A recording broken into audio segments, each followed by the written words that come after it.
Democrats and the alleged lack of intelligence among Republicans. The professor made a bold statement suggesting that Republicans were dumb and that Democrats were the true intellectuals. The senator, perhaps seeking to defend both his party and conservative ideas, confronted the professor in a powerful display of discourse. In the heated exchange, the senator pointed out the inherent danger of generalizing entire political groups based.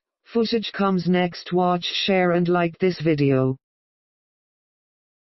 And in your pre-hearing Q&A about how much it's important to be a nonpartisan leader, is that correct?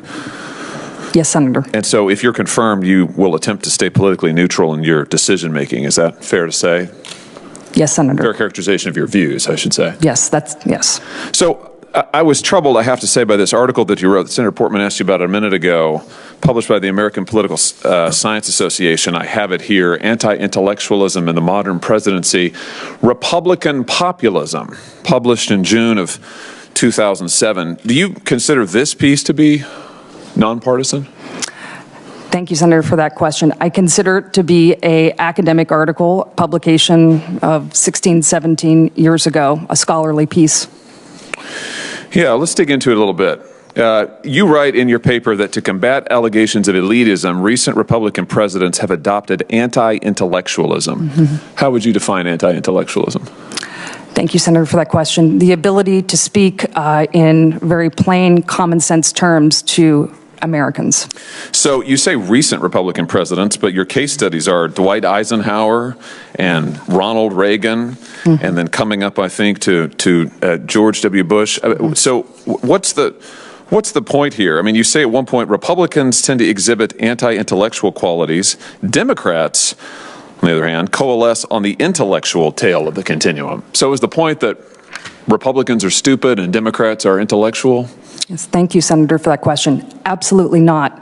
The point of the article is that the presidents that I featured in it have a rhetorical connection with the American people.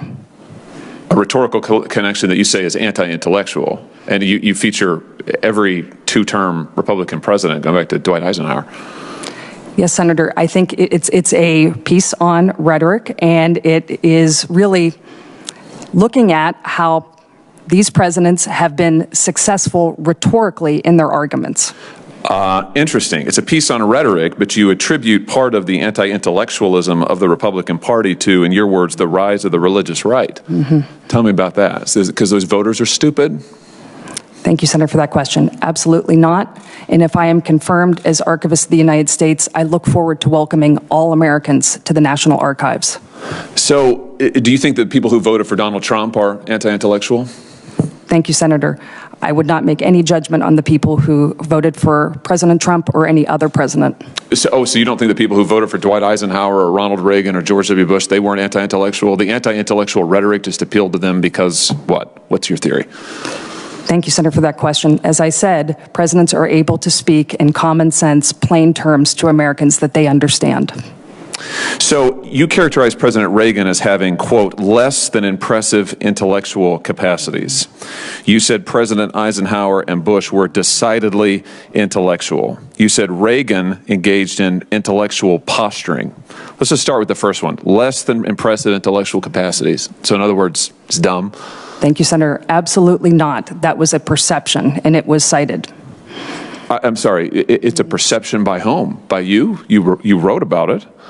No, Senator, that was, and as I said, in the article, that is a perception, but actually in the article, because... You say Reagan's less than impressive intellectual capacities have been widely discussed. That's presented as a factual statement. You don't even cite for it. This is on page 298. I have your article. Don't dissemble in front of me. So Reagan's less than impressive intellectual capacities have been widely discussed. You're not saying that he had less than, that's not your view? Thank you, Senator. It is not my view. Why did you write it?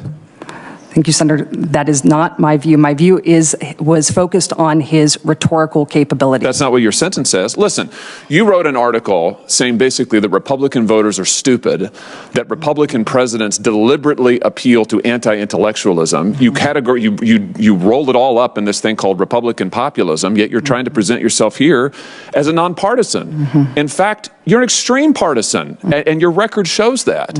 You're someone who has denigrated Republican presidents, every two-term Republican president, I hope I'm not leaving anybody out, that has, since the Second World War, and their voters in this lengthy article. I mean, I just don't understand. If you wrote it, why won't you stand behind it?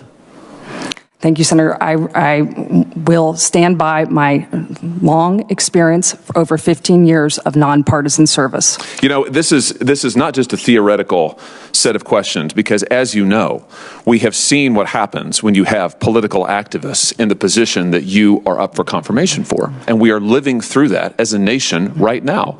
We are living through the weaponization, the political weaponization of the National Archives, the political weaponization of the Department of Justice, the political weaponization of the FBI, such that half of the people of this country cannot trust those institutions. We're living with a president who calls half the voters of this country semi-fascists, who have said that they are a threat to democracy. This is an elected American president who makes these outrageous statements. So in that environment, frankly, to have you up for confirmation for this position, which has become very politically charged, in a way I lament. It should not have been, but unfortunately, the past archivists have done what they've done. The FBI has done what it has done. DOJ has done what they have done. And here you are talking about the anti-intellectualism and, frankly, stupidity of American voters. I mean, if that isn't playing to type, I don't know what the world is. I mean, it's basically a self-parody. How can you assure me or anybody watching this hearing, the millions of Americans, 75 million Americans who voted for a Republican in the last election, how can you assure them that you will be truly nonpartisan, given what you have said over a period of years? Thank you, Senator. I stand by my record of nonpartisan service at the Congressional Research Service, the Library of Congress, and at the White House Historical Association. And I invite anybody to talk to the people that I have worked with for years in my nonpartisan government service. Mr. Chairman, without objection, I'd like to enter this article, Anti-Intellectualism in the Modern Presidency, Republican Populism. I'd like to enter it into the record. Without objection. I'd invite everybody to read this. You can read the words for yourselves. You can read the entire article for yourselves, and folks can make up their own minds. I think when they do, they'll be really disappointed. I'm deeply disappointed. Thank you, Mr. Chairman. Thanks, Senator Hawley. Senator Ossoff, you are recognized for your questions. Thank you, Mr. Chairman. And Mr. Chairman, I know you touched on this issue a moment ago. I want to raise it again with you, Dr. Shogan. That's the backlog in military service records. Veterans across Georgia, across the country, are deeply frustrated by the interminable delays accessing their military records. And they need these records for their VA health care benefits. They need these records for their employment and educational benefits. I introduced last week the Bipartisan Access for Veterans to Records Act to try to address this backlog so that veterans in Georgia and across the country can access their records. If confirmed, will you commit to working with me to eliminate the backlog of military service records requests at NPRC, and not just to working with me, but to putting it at the very top of your agenda? Yes, thank you, Senator, for that question. It is at the very top of my agenda if I am confirmed as Archivist of the United States.